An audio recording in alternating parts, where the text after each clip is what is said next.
Olá, começamos agora mais um Frente a Frente.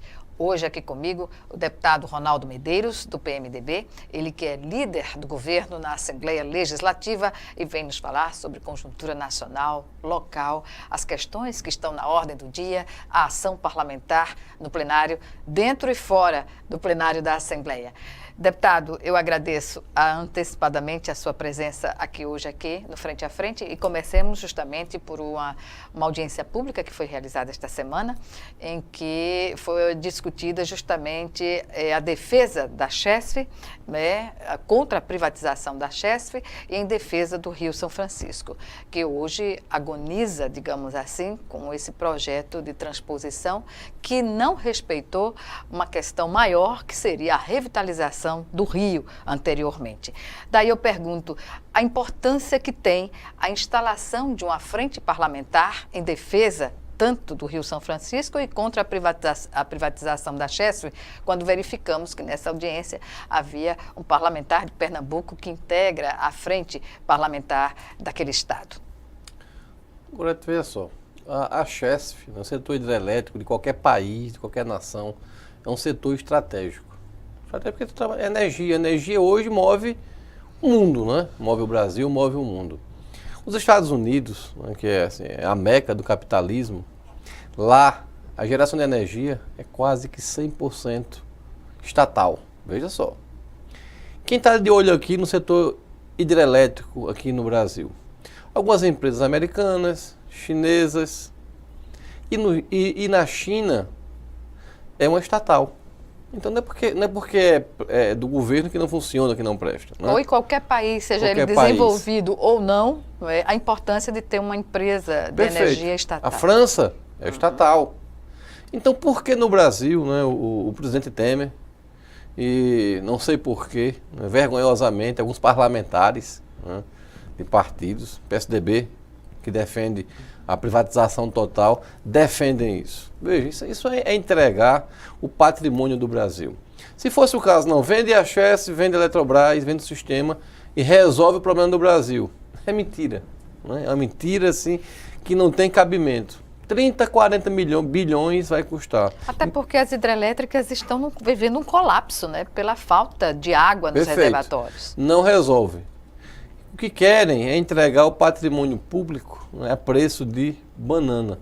O preço da Eletrobras, veja só, é menor do que o atual presidente está desviando para pagar aí, para poder ficar no poder. Bem menor o valor. Então, se ele tivesse um pouco de decência, nosso presidente tivesse um pouco ele pensasse um pouco no Brasil, ele não faria o que está fazendo. Paga caro para ficar no poder, para se sustentar, se agarrar no poder. Um presidente fraco, um presidente que não representa hoje praticamente quase que ninguém no Brasil, um presidente que não pode ir à rua inaugurar nada, não pode sair, é prisioneiro do palácio de gabinetes, quer vender, e não é só a Chesf, ele quer vender Banco do Brasil, Caixa Econômica e por aí vai. Né? Então a gente vê, e eu tenho sido assim, tenho focado uma parte do meu mandato para defender. Eu não sou contra banco privado, mas tem que ter o público, tem que haver. Imagine o Brasil só com banco privado. Como vai ficar? É o caso do setor energético, não é? Como é o Brasil ficar refém de um sistema privado quando não tem nenhuma alternativa, como o que ocorreu, por exemplo, com as telecomunicações. Hoje você tem como reclamar, não é, de uma companhia para outra e muitas vezes os problemas se assemelham. Imagine você ter a hegemonia do setor privado na concessão de energia. É realmente condenar o país a um subdesenvolvimento, não é? Se o capital estrangeiro quer vir para cá, ótimo. Construa novas hidrelétricas. Investe no parque eólico, o Nordeste é riquíssimo no potencial. Nas alternativas. Nas alternativas de energia, mas não quer pegar o que está pronto, como foi a Vale do Rio Doce. A Vale do Rio Doce, em menos de 6 meses, se pagou. Veja, eu não entendo como é que você faz isso. Né? E são os mesmos atores que hoje querem vender a Eletrobras, a Chesf, a Caixa, o Banco do Brasil, alegando, né? Não, porque o governo dá prejuízo, o governo não deve, e tem um discurso muito forte, atuar, né, nessas áreas. Vai atuar em que área, então? São áreas estratégicas. É interessante que o liberalismo, a concepção para os países desenvolvidos, né, é que se mantenha os serviços básicos de atendimento à população, né, o Estado mantenha esse domínio que é saúde, educação e segurança. Nos países em desenvolvimento, o Brasil especialmente, parece que essa máxima não é considerada, né? E o capital aqui é um capital burro. Eu vou te dizer por quê. Predatório. Ele quer fazer reforma de previdência para que as pessoas não se aposentem ou demorem a se aposentar. Aí você já vai não ter. Se você não tem assalariado que consuma, que tenha recursos para comprar, aí você não vende, tem desemprego. A indústria não produz. O imposto para os municípios, para a nação é menor. Os Estados Unidos é um país, é uma potência econômica, porque lá o salário pode não ser uma maravilha, mas é um salário bem maior do que o nosso aqui. Então o nosso empresariado tem que entender. A Inglaterra entendia isso no século XVII. Ela, quando proibiu, né, o tráfico de negros, né, de escravos no mundo todo, não foi porque ela era boazinha. Houve a Revolução Industrial lá, o consumo, logicamente, não suportou a produção que você automatizou, colocou fábricas, máquina no lugar do homem, a produção aumentou, o consumo interno não dava mais para eles consumirem, eles queriam vender para o mundo todo. Então proíbe, porque escravo não tem salário. Escravo não tem salário. Então, não foi porque eles foram bonzinhos não que proibiram isso, né? Que começaram a prender os navios negreiros. Porque eles queriam vender para cá, já sabiam que escravo não compra. E hoje a gente está voltando, ou seja, o governo, a parte do governo, o governo todo, ele quer tornar de novo, voltar a ter escravo. O escravo não consome. O empresariado tem que entender que ou ele tem uma mão de obra qualificada, com pessoas que têm um poder aquisitivo bom. O mercado do Brasil é grande, Gorete, o mercado é imenso, mais de 200 milhões de pessoas. Mas se você mantiver essa relação, essa reforma da Previdência, como eu te falei, se ela for aprovada, daqui a 10 anos diminui 30% o número de aposentados nas cidades. Imagine, aqui em Alagoas, é uma cidade que depende hoje muito da Previdência Social, hoje é o maior empregador, é a maior folha de pagamento de Alagoas, 550 milhões mês, é uma folha, o dobro quase do Estado, do pagamento dos servidores públicos do Estado de Alagoas. Os ativos, né? Diminuindo isso, o governo está diminuindo Bolsa Família. O governo está forçando com que o INSS paralise suas atividades, porque não injeta recursos para comprar o mínimo necessário. Produtos de insumo, básicos. A Universidade Federal também passando por uma angústia contingenciamento, né, de 20 grande. anos. Agora, para manter ele no mandato, ele não tem contingenciamento. Veja, o que é... Para se prender o mandato. Um presidente, assim, diria, para a gente não usar termos que nós não podemos utilizar, indecente, imoral, um presidente que é ilegítimo. Então, nós deveremos passar ainda, né? Ele deve ficar, infelizmente, eu torço para que não, mas... Deve sangrar até 2018, né? Nós vamos ter um defunto, né? Vai ficar ali com mau cheiro no palácio até 2019 praticamente, né? Porque ele sai no início de 2019. Mas nós temos que resistir, nós temos que não deixar que o governo entregue esse patrimônio todo, né, que não mude. Mas o governo só está entregando esse patrimônio com a ajuda do Congresso, não é, deputado? O Congresso, a maioria do Congresso, ele está pactuando, né, compactuando com esse monte de aberração. Por interesses imediatistas, né? A eleição está aí. Medidas criminosas, né? Eu não sei como é que um parlamentar vai apoiar medidas como essa e depois vai pedir o voto. Sim. A população também, viu?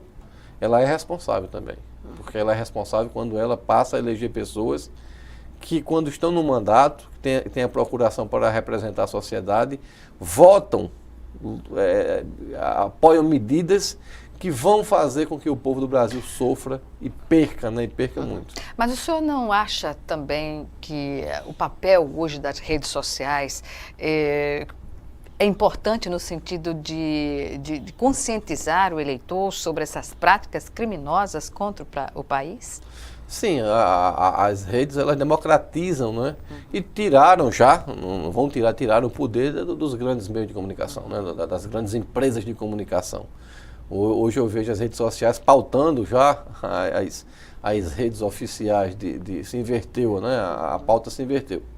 Então, mesmo com isso, nós temos uma sociedade ainda que sofre, Gorete, que não tem ainda o básico, não tem comida. Né? Eu vi uma reportagem agora do Banco Mundial que o Brasil no próximo ano pode voltar ao mapa da fome no mundo. Veja que retrocesso. né? E um povo que pensa com a barriga, ou seja, vai 2 pensar com a milhões barriga. já no período do governo Temer voltaram à condição da pobreza extrema. Né? E a tendência é que volte mais ainda, né? Porque é um governo que não está preocupado com o povo, está preocupado com a elite, né? Infelizmente, essa elite é uma parte da elite de São Paulo, né? Ela não pensa no Brasil, ela só pensa na Avenida Paulista ali, mais nada, né? O que for bom para a Paulista, eles acham que é bom para o resto do Brasil e não é. Que o pato da Fiesp entrou, mergulhou e até agora não está indiferente ao que o país está vivendo. Perfeito. Né? Nós temos que ter um país, claro, que tenha condição do empresariado se desenvolver. Eu defendo isso. Tem muito imposto? Tem. Vamos discutir uma forma de uma reforma tributária. Né? Vamos discutir a dívida interna hoje, o pagamento de juros. O Brasil paga hoje 46% do seu orçamento é para pagamento de juros. É como uma família que ganha R$1.000, 460 é para pagar juros. É insustentável isso. A Constituição de 88 prevê uma auditoria cidadã dessa dívida para ver se realmente esse dinheiro é devido, para onde está indo esse recurso, mas ninguém faz. É como a questão da Previdência, né? Já se comprovou que a Previdência é superavitária e, no entanto, porque querem fazer a reforma para penalizar a população brasileira. Penalizar a população e beneficiar o quê? Os fundos de pensão. Fundos de pensão que vão vender depois a aposentadoria a preço de ouro. Quando um fundo desse quebra, acaba, um banco desse quebra, ou um fundo de pensão desse, como aconteceu em 2008, você acaba com o futuro das pessoas. Então, o banco tem que ter a previdência, sim, acima desse, você tem um teto no governo, quem quer receber mais depois, paga. Nos Estados Unidos também, estou dizendo isso porque as pessoas, mas os Estados Unidos é diferente, não é diferente. Lá a previdência pública tem em caixa hoje mais de 4 trilhões de dólares. 4 trilhões de dólares. A previdência pública lá é imexível, como se dizia o ex-ministro. Magre. Né? Ninguém mexe na previdência. Na última eleição, tanto a Hillary como o atual presidente dele lá... Deles, né? Deles lá, é bem que pesando... Ninguém sabe qual é o pior, não é? Está pior na presidência aqui ou lá. Concorre nas medidas antipopulares. Né? Então, o Trump, ele não, apesar de ser um louco, mas ele não mexia na Previdência. O discurso, a Hillary é do mesmo jeito. Lá, essa Previdência pública dele lá é sagrada. E aqui no Brasil, não. Então, a gente está, mesmo no capitalismo, a gente está retrocedendo. Vamos buscar um país que seja bom para o empresariado, para o trabalhador, mas com medidas corretas. Para a gente fechar esse primeiro bloco do nosso programa, deputado, eu remonto à primeira pergunta sobre a importância da criação dessa frente parlamentar em defesa do São Francisco e contra a privatização da Chesf. Quais são as perspectivas de que o governo federal considere essa mobilização parlamentar no país? Olha, os governadores já assinaram também, né, um documento do Nordeste sendo contra a privatização da Eletrobras. As assembleias dos estados do Nordeste todas estão unidas, né? Eu estou propondo que nós façamos uma reunião, uma grande sessão do Parlamento do Nordeste em defesa do Rio São Francisco, da Chesf, né, que a gente faça aqui em Alagoas, né? Eu estou tendo a ideia, se ninguém teve ainda aí fora, eu a partir de hoje vou passar a trabalhar, né, nessa hipótese de reunir. Para a gente criar um movimento e irmos a Brasília, os deputados estaduais, nós irmos a Brasília no sentido de buscarmos a bancada de cada estado, federal, do Senado e da Câmara, e mostrarmos a nossa indignação, mostrarmos que não se pode entregar, né? É um patrimônio do Brasil, do Nordeste, a Chesf, a Eletrobras, nós não podemos vender. Né? A gente vê que quando você entrega, você acaba, você vai deixar a energia elétrica na mão do capital internacional, do estrangeiro, que com um simples botão, ele desliga o Brasil, desliga o Nordeste. Pois é. Bem, vamos chamar agora o nosso primeiro intervalo e o Frente a Frente volta em 1 minuto. Até já.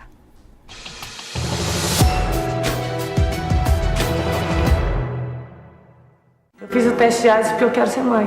Mulheres, se liguem e peçam o teste HIV na gravidez. Em qualquer unidade de saúde pública você faz esse teste gratuito. Se der negativo, eu vou continuar me prevenindo, o meu estilo de vida está ótimo. Se der positivo, O quanto mais rápido eu souber, melhor para mim, que eu vou ter uma qualidade de vida melhor e vou poder me cuidar. A melhor forma de você se prevenir realmente contra o HIV é usando camisinha. Previna-se sempre.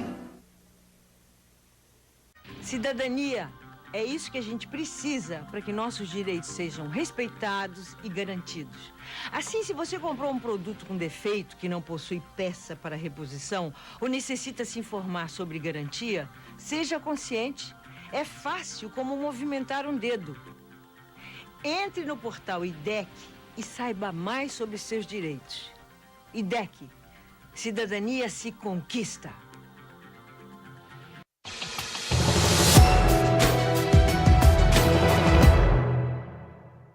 Estamos de volta com o Frente a Frente, que hoje recebe o deputado Ronaldo Medeiros, do PMDB, ele que é líder do governo na Assembleia Legislativa de Alagoas. Deputado, falemos agora, e o senhor já tocou no bloco anterior sobre uma ação que foi de sua autoria, que devolveu, né, o atendimento do Banco do Brasil em agências no sertão, no interior de Alagoas. Portanto, dentro dessa discussão que a gente fez no primeiro bloco, do desmonte que está acontecendo, não só no Banco do Brasil, mas também nas agências da Caixa Econômica Federal, com a decisão já externada do governo federal de privatizar os bancos estatais. Qual é a alternativa que se tem, né, do ponto de vista da mobilização parlamentar, social, da população, para que isso, de fato, não aconteça? Veja, ontem foi lido na casa um requerimento meu, criando a comissão para defender os bancos públicos, aqui também. Vivemos um momento muito difícil, são algumas frentes parlamentares que a gente tem que atuar nessas áreas, né? Você imagine uma pessoa lá de Canapi, o banco fechado, Mata Grande fechado, né? Que não tem... O sertão hoje tem uma agência funcionando, praticamente, que é Delmiro Gouveia. Então, todo mundo... Né? Eu, quando se falo banco, eu não acuso a instituição banco. O banco é um patrimônio do Brasil, né? A Caixa Econômica, o Banco do Nordeste. Eu Seus falo da funcionários gestão. Sofrem também. Funcionários são os que mais sofrem com Pois isso. Você tem filas quilométricas ali em Delmiro Gouveia, porque as agências fecham e o banco alega... e a gente sabe que a alegação verdadeira do banco é que ele não quer dizer, dá prejuízo aqui. Eu não quero ter uma pequena agência porque dá prejuízo. Não dá prejuízo de maneira nenhuma ao banco. O banco no Brasil, os bancos no nosso país... Nenhum banco. Nenhum dá prejuízo aqui, tudo é lucro. Né? Aqui é o paraíso dos bancos aqui. Aqui se praticam juros extorsivos, criminosos no Brasil. Você atrasa um dia, né? A gente quer ser de primeiro mundo, tendo atitudes de último mundo, né? Eu não posso nem classificar. Juros no mundo todo, aqui no Brasil é 15%, 14% se você atrasa um mês no seu cartão.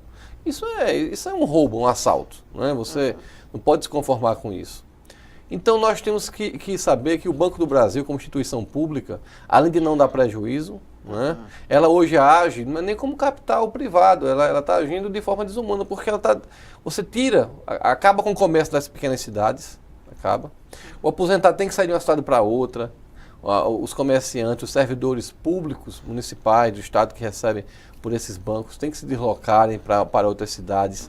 Isso você afeta o comércio, você sobrecarrega outras agências. Você coloca em risco a vida das pessoas, que às vezes o transporte não é tão assim, né? Não é bom de uma cidade para outra. E quando se sabe que está se fazendo pagamento, seja de aposentados ou de salários em algumas prefeituras, as estradas ficam perigosas também, né? Pessoas Os idosas, assaltos aumentam. Né? Deficientes físicos que têm que sair de uma cidade para outra, gastar o pouco que já recebe com transporte.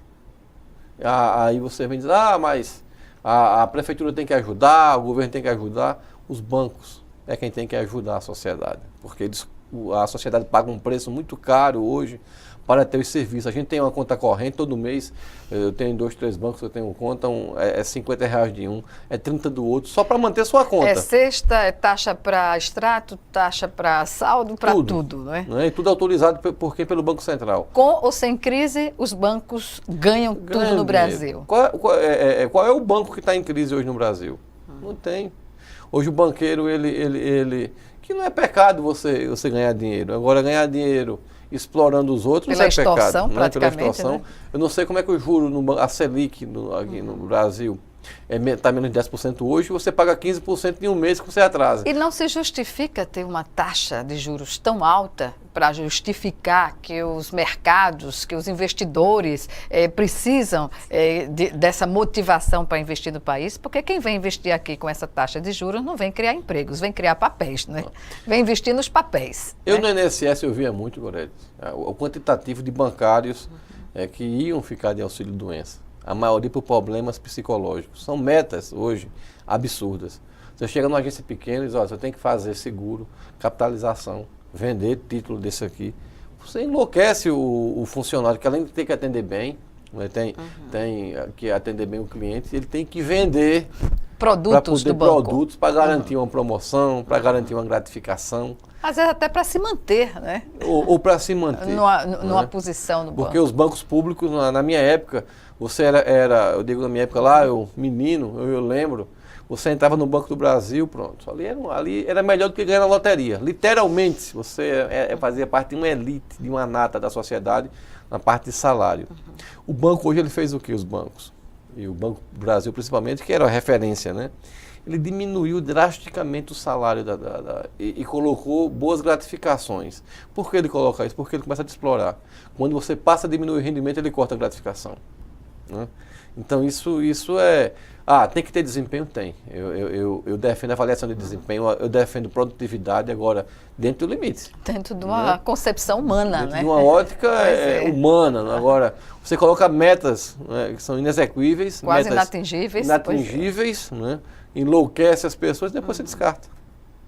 Isso. E essa questão também vai ser discutida no dia 30 deste mês, numa audiência pública que foi proposta pelo senhor também, para a discussão dos bancos estatais no país. Já queria lançar a frente parlamentar no dia 30, né, aqui na Assembleia, junto com os deputados. Nós temos deputados aqui que pensam, que comungam também na defesa dos bancos públicos aqui em Alagoas. Lançar essa frente, discutir, ampliar esse debate. Nós tivemos aqui uma sessão pública sobre a Chess riquíssima, pessoas que vieram, técnicos que mostraram, né, todo o potencial hoje e a qualidade hoje da Eletrobras, da Chess, é reconhecida mundialmente. As empresas privadas, quando vêm ao Brasil investir, nós já temos algumas hidrelétricas sendo construídas em parcerias, que são modelos, São modelos. As empresas privadas querem e exigem até a participação da Eletrobras e da Chess. Então veja que, né, o governo vem com um discurso aí, um discurso... Na contramão da realidade. Na contramão da realidade, tentando, né, como a gente fala comumente, vender gato por lebre. Pois é.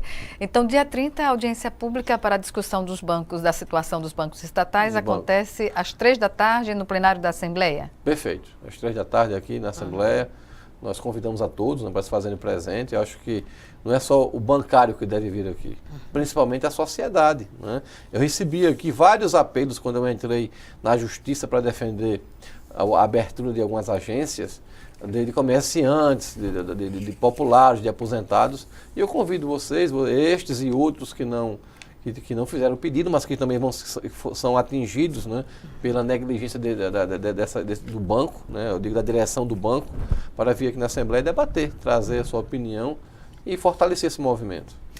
Deputado, em relação ainda às críticas que o senhor tem feito contumazmente ao governo federal, uma delas que foi feita já há algum tempo, mas que está na ordem do dia, foi o fato da proposta do governo de aumentar a alíquota previdenciária para servidores públicos, que passaria de 11% para até 14%. O que isso significa para o servidor? Olha, a medida criminosa outra, né? Por que eu digo isso?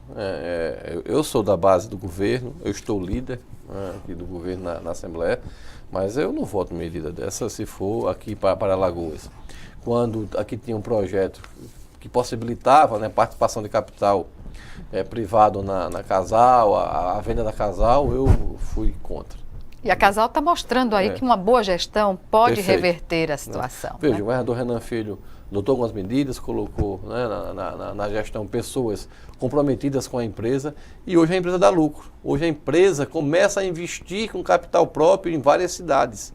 Então nós não temos que vender. Eu não voto aqui de maneira nenhuma. Se vier aqui para o Estado um aumento de alíquota, eu não voto. Até porque eu estaria cometendo um suicídio literalmente, né? Com a minha história, com a minha trajetória, com a minha origem, né? E tudo, Gorete, veja só.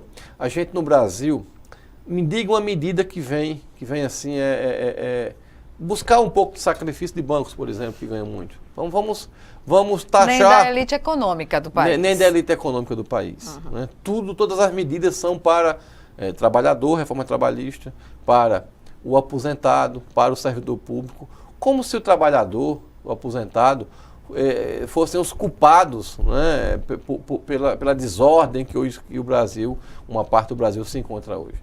Não é o empresário que é culpado. O culpado são gestores, o culpado é também a sociedade quando ela apoia, quando ela vota pessoas que causam tudo isso, e pessoas que estão no primeiro mandato, segundo, terceiro, quarto, quinto, sexto, sétimo mandato. A sociedade também tem que se sentir culpada. Não é apontar o dedo para a Assembleia, para a Câmara de ali não presta, ali na Assembleia também não. Aponta o dedo mesmo para si, porque são vocês que votam, são vocês que escolhem as pessoas que estão aqui.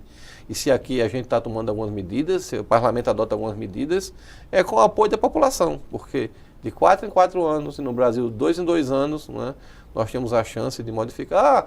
Todos são iguais, se candidate você. Você acha que é diferente, coloca teu nome, venha, isso é salutar, isso é democracia. Deputado Ronaldo Medeiros, voltando a uma questão que o senhor já tratou aqui, levemente, em relação à questão da reforma da Previdência e a situação dos servidores da Previdência Social aqui no Brasil, notadamente aqui em Alagoas, o senhor que trabalhou por muitos anos no INSS aqui em Alagoas, essa proposta do governo de retirar o serviço social da estrutura do INSS. O que isso significa na prática, no dia a dia do INSS? Olha, tudo bem, foi uma campanha que nós conseguimos, nesse primeiro momento, ganhar. E não foi a primeira vez, né? Há uns 10 anos aconteceu, eu estava na superintendência do INSS, eu estava superintendente do INSS, quando o governo, lá da época, no final do governo FHC, ele tentou também retirar o serviço social. Agora, de novo, né, os mesmos atores, né? Outra tentativa de assassinar a Previdência. As assistentes sociais têm um papel fundamental na instituição hoje, fundamental. Os benefícios sociais, eles só são concedidos com parecer social. Eles acompanham, eles recebem, eles têm um programa de educação previdenciária que eles vão ter as comunidades, quer dizer, é um programa que é amplo dentro da Previdência. E eu participei assim, ativamente, nós conseguimos, né, barrar uma reforma na legislação, na estrutura organizacional do INSS, para que não fosse extirpado, não fosse retirado, né, as assistentes sociais do Instituto. Aí você ficaria com o Instituto sem sentido, né, com o INSS sem sentido. O governo ele voltou, né, a pressão foi grande, né, da sociedade, e nós conseguimos ganhar essa batalha, né, que não se acaba aqui. Eu ia falar para as assistentes sociais. Agora, mais do que nunca, temos que nos manter vigilantes, né? Nós temos que ter um projeto de instituição, um projeto que ele não pode acabar após, né, a publicação do regimento, que foi o que aconteceu na Previdência, mantendo as assistentes sociais, né, na estrutura da Previdência. Pois é, e o senhor acredita, essa quebra de braço, digamos assim, entre o governo e o setor público no país, o senhor acredita que, passada essa votação no Congresso, não é, da questão do que incrimina o presidente Temer, a reforma da Previdência vai estar no olho do furacão? Ah, sim, tenho certeza. A próxima vítima do Brasil são os trabalhadores e aposentados, né? O governo, ele só aguarda, né, se livrar desse processo para voltar com carga total a favor, né, da reforma e contra os trabalhadores. Você vai ter agora no Brasil, ou o trabalhador se levanta, tira, né, sai da cadeira, vai para a rua, o trabalhador, o aposentado, todos nós, ou então nós vamos ter, no futuro bem próximo, né, eles falam muito, mas na França são 65 anos, sim. Vá, dê a condição que um trabalhador francês tem lá de saúde, de educação, de vida, de qualidade de transporte, carga horária. carga horária, lá são 35 horas, né? E coloca isso aqui no Brasil. Você quer? Os Estados Unidos, a legislação trabalhista, sim, então vamos tratar o trabalhador como ele é tratado nos Estados Unidos. Não é? Vamos dar também as condições que nós temos lá. Só que eles querem, não é, pegar tudo de ruim, colocar aqui e comparar com outros países. Nós vamos ter aqui no Brasil a volta, não é? Acho que essa lei dos 65 anos, ela rasga, acaba com a lei do sexagenário, né? Ela acaba com a lei áurea. É a volta da escravidão. Nós não podemos aceitar isso de maneira nenhuma. A ministra do STF, Rosa Weber, suspendeu os efeitos, né, desse decreto do presidente Temer em relação a restringir a fiscalização ao trabalho escravo análogo à escravidão aqui no Brasil. O senhor acredita que as forças que compõem a sociedade terão condições de fazer barrar definitivamente essa intenção do governo de manter a fiscalização cada vez mais difícil para os órgãos que a fazem? Eu vinha no caminho, lendo, né, alguns blogs nacionais, alguns sites, e o ministro do Trabalho, assim, irresponsavelmente, dizendo que o conteúdo da portaria iria continuar. Não sei como você vai, você concorda ou não com a decisão do Supremo, mas vai recorrer para quem? Né? Nós temos que aceitar, né? Podemos até criticar as decisões, a gente pode não aceitar, mas nós temos aqui acatar e respeitar e cumprir. É isso. Vamos chamar agora o nosso segundo e último intervalo. Já estaremos de volta.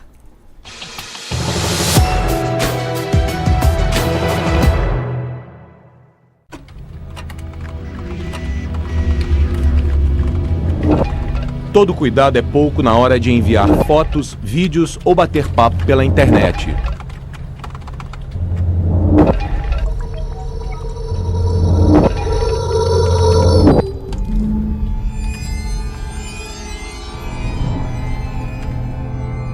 Preserve a privacidade de sua família. Hoje eu queria falar com você sobre um assunto super importante: educação. Khan Academy é o maior site para aprender matemática do mundo inteiro. Só para você ter uma ideia, é lá onde os filhos do Bill Gates estudam. Então você que está me vendo, junte-se a milhões de pessoas no mundo inteiro e acesse agora mesmo khanacademy.org.br. Aprenda mais!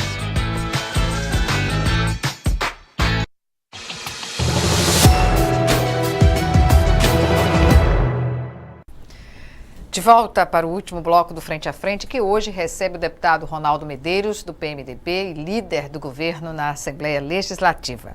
Deputado, ainda sobre Previdência Social, o senhor fez uma observação, né, sobre a questão da Previdência Municipal de Maceió.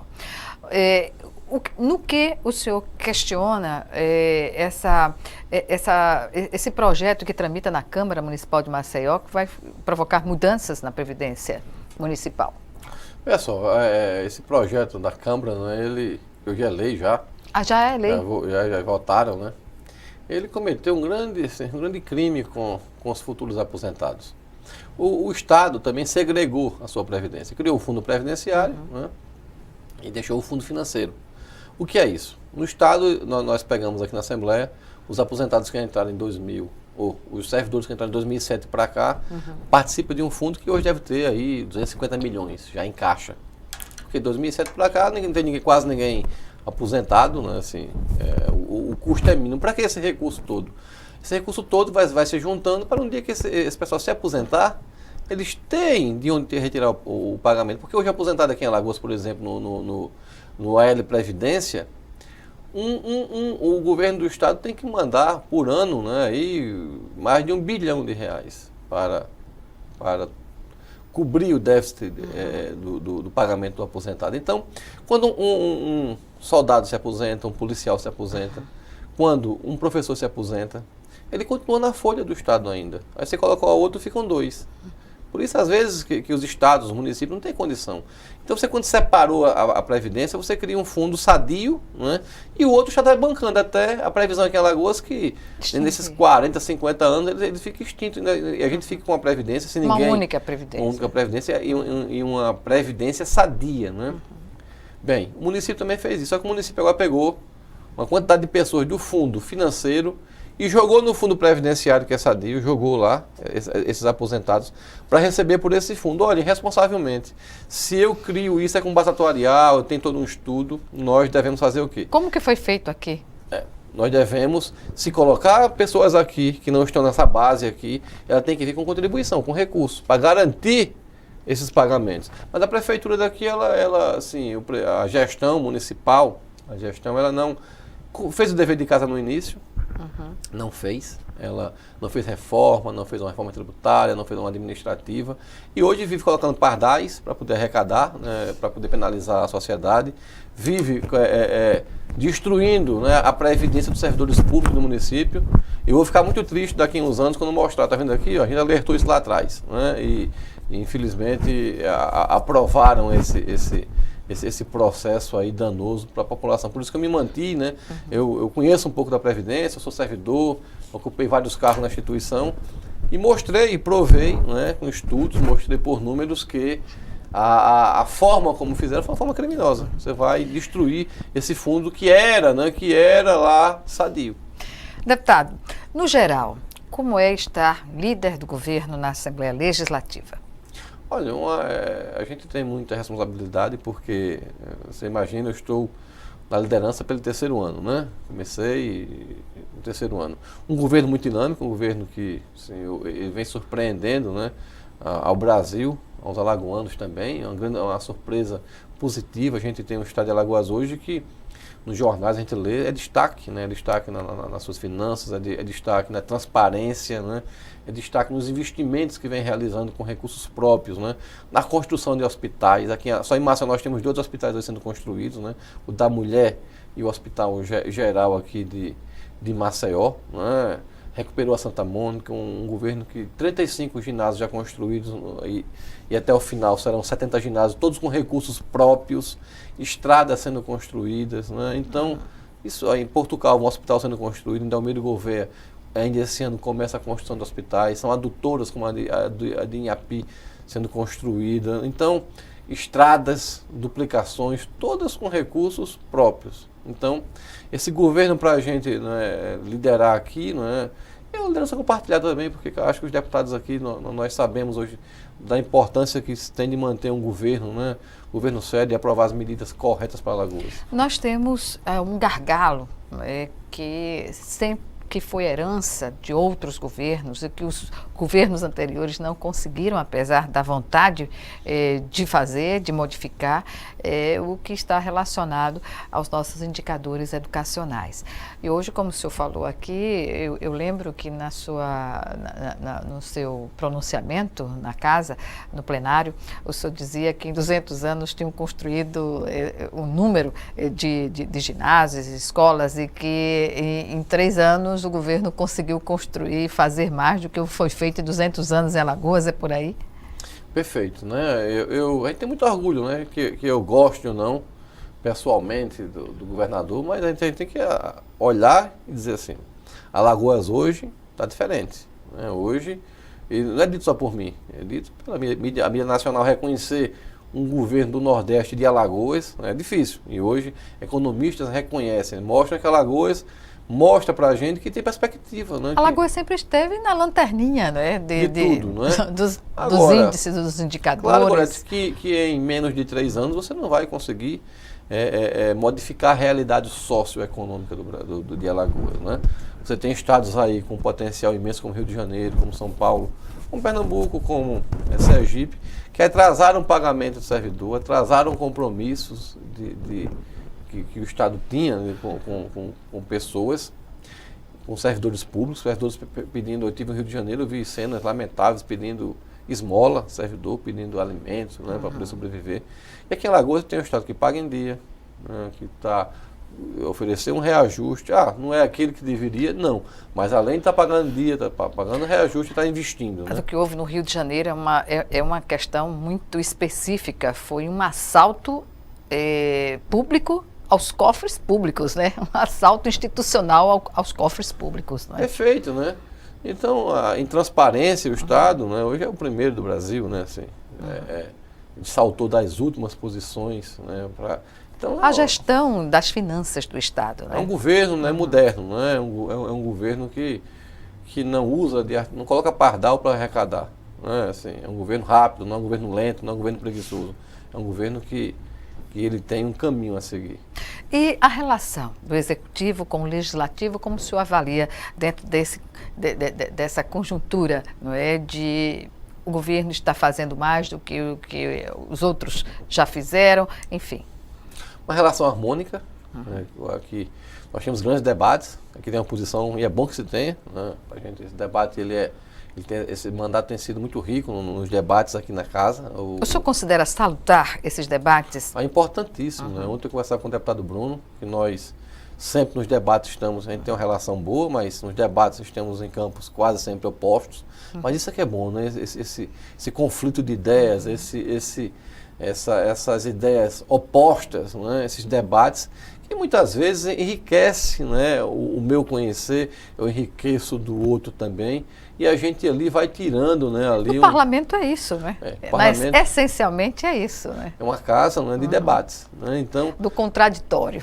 E aqui em Alagoas a gente está vivenciando isso nessa legislatura, assim, muito efetivamente, né? Eu diria que todas as sessões nós temos bons e grandes debates. Deputado, e o que dizer de 2018? A sua disposição é a da reeleição? Eu vou tentar, né? Vou buscar essa reeleição. É a terceira, né, eleição que eu vou participar. Colocar o nosso trabalho para julgamento. Né? A sociedade ela é o juiz, né, dos políticos. Né? De 4 em 4 anos nós nos lançamos aí em busca do voto, com propostas e alguns que já têm história no parlamento, que já têm serviço, vão ser julgados também pela sua atuação. Né? Então, vou colocar meu nome, eu faço uma campanha de 4 anos, né? Então já venho trabalhando, né? A campanha é mais continuar com as atividades que eu já exerço aqui no dia a dia. Pois é, e o senhor é um dos deputados, dos parlamentares, melhor dizendo, isso a gente, se for considerar a representação no nível estadual ou no nível federal, que mais se utiliza, assim, digamos, das redes sociais. O senhor tem colocado no Instagram toda a sua movimentação parlamentar interna e externamente da sua ação parlamentar na Assembleia Legislativa. Qual a avaliação que o senhor faz, assim, dos candidatos que têm essa condição de se expor nas redes sociais através desses instrumentos? Mas é muito bom, né? Assim, a experiência, de vez em quando aqui aparece lá que não é crítica, né? É um xingamento, tudo, mas isso aí né? Infelizmente faz parte do processo. É uma forma que eu tenho de prestar conta do que eu estou fazendo. Né? Digo, vocês que votaram em mim ou que não votaram, hoje em dia a gente não representa somente quem votou, representa toda a sociedade do Estado, para acompanhar, avalie, critique, sugira, elogie também, né? Quando for o caso. Participe do mandato, né? que isso é bom. Eu sinto uma grande distância ainda da sociedade com o parlamento. Né? Assim, as pessoas a gente vive hoje numa sociedade que ela é muito individualista. Ela quer o dela, ela quer uma geladeira, se outro não tiver, ela também está preocupada, ela quer, né, ter um sofá novo, quer ter um computador novo na sua casa, um celular, e não está preocupado com o vizinho. Né? Aqui em Maceió, por exemplo, eu te falo, a gente diz isso com tristeza, Ponta Verde ali, Jatiuca, que não é pecado você morar na Jatiuca, Ponta Verde, tem uma condição de vida parecida com a da Europa, né? A situação socioeconômica. A gente vai ali no Jacintinho, ou no Eustáquio Gomes, Salvador Lira, naquelas regiões lá de cima, tem grotas por ali, no Benito Bentes, que tem uma condição de uma África socioeconômica. Então, são diferenças que... bem próximas, né? Você tem aqui realidades de 10 quilômetros em linha reta, assim, você tem realidades completamente opostas. Isso não é bom. Nós temos que ter uma sociedade, e eu falo isso assim com muita certeza, vem dentro de mim, eu quero construir uma sociedade mais igual. né, onde meu filho tem um pão, mas também o filho do outro também tem. A gente tem que ter essa visão, porque um dia, se a gente não pensar assim, a gente vai viver aqui encastelado em prisões. Nós vamos ter condomínios que não vão ser mais condomínios, vão ser bairros fechados. E a barbárie tomando conta de toda a situação. Sempre né? que a gente assiste, É mostra um futuro, eles estão se concretizando, infelizmente. Bem, deputado, infelizmente o nosso tempo chegou ao fim e aqui eu agradeço mais uma vez a sua participação e até uma próxima oportunidade. Obrigado a você e à TV Assembleia mais uma vez. Obrigada. Obrigada a você também que nos assistiu e até o nosso próximo encontro, aqui, frente a frente, também com você.